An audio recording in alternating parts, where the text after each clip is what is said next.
Video आज हम discuss करेंगे यूपीएससी में 2025 क्वेश्चन जीएस पेपर 1 एंड ये जो हमारी मेंस क्वेश्चन डिस्कशन सीरीज है ये रेगुलर रहेगी एंड काफ़ी बच्चों को ये डाउट होता है कि जैसे जैसे प्रीलिम्स अप्रोच होता है तो उन्हें लगता है कि उनका जो मेंस है वो नेग्लेक्ट होता जा रहा है।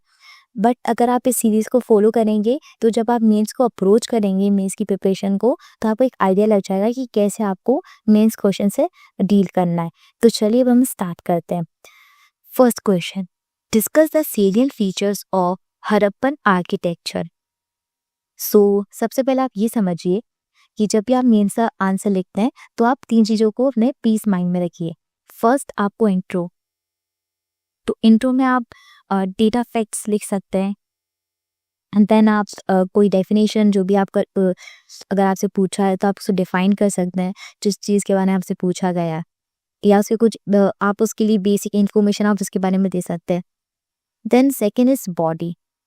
बॉडी में आपको मेनली एनालिसिस करना होता है एंड जो भी आपसे क्वेश्चन में पूछा गया होता है, जैसे कि इस केस में हम बात करें तो आप बॉडी में सेलिएंट फीचर्स को मेंशन करेंगे हड़प्पन आर्किटेक्चर की। Third conclude. कंक्लूजन आपसे एक्सपेक्ट किया जाता है कि आप बैलेंस कंक्लूजन देंगे। चलिए अब हम स्टार्ट करते हैं। सबसे पहले हम कुछ बेसिक इंफॉर्मेशन देंगे। हड़प्पन सिविलाइजेशन जो कि 2600 से 1900 BC तक सेंड करती है, represent one of the earliest and most advance bronze as urban culture. And अगर हम इसके एक बहुत इंपॉर्टेंट रिमार्केबल फीचर की बात करें इस plant architecture and administrative efficiency, technological skill, civic consciousness, ये कुछ इसके फीचर्स हैं। अब हम बात करते हैं मेन बॉडी में, हम देखेंगे जो भी salient features of Harappan architecture. First, urban planning and grid pattern. Cities such as Mohenjo-daro, Harappa, Kalibangan built on grid pattern with street intersecting at right angle, means 90 degree के एंगल पे streets intersect करती थी।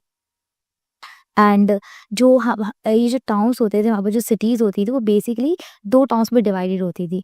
एक अपर town होता था जिसे हम सीतादल कहते हैं एंड जो हाई एलिवेशंस पे होता था। सेकेंड इज लोअर टाउन जो कि कॉमन पीपल के लिए होता था। तो ये मैंने आपको बताया था settlement was divided into citadel and lower town.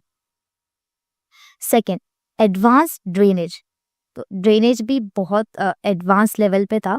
Sanitation system, almost every house connect होता था एक अंडरग्राउंड ड्रेनेज लाइन से, हर एक हाउस कनेक्ट होता था। एक्सेस होती थी बाथरूम्स की, प्राइवेट्स एंड शेयर्ड वेल्स भी होते थे। Cover drains demonstrate one of the most sophisticated sanitation system of the ancient world. इसका एग्जाम्पल देखें तो मोहनजोदारो कवर्ड ब्रिक ड्रेन्स इसका एग्जाम्पल है, तो आपको एग्जाम्पल से भी सब्सटेंशिएट करना पड़ेगा। देन थर्ड हम बात करें स्टैंडर्डाइज बिल्डिंग मटेरियल्स। जो भी यहाँ पर बिल्डिंग मटेरियल्स यूज होते थे वो स्टैंडर्डाइज होते थे। जो बर्न्ड ब्रिक्स उनकी फिक्स रेशियो होता था, 1:2:4 का रेशियो होता था, reflecting standardized construction and centralized control. Fourth, public architecture. Large structure serves community function. तो यहाँ पर जो बड़े बड़े स्ट्रक्चर्स होते थे वो कम्युनिटी फंक्शंस के लिए यूज किए जाते थे। For example great bath at Mohenjodaro, granaries at Harappa, centralise granaries होती थी जहाँ पर मटीरियल्स को स्टोर किया जाता था। ठीक है, डॉकयार्ड एट लोथल, तो डॉकयार्ड किस में हेल्प करता था, ट्रेड फैसिलिटेशन में ये हेल्प करता था। Trade and civic planning. Then fifth हम बात करें फंक्शनल अप्रोच।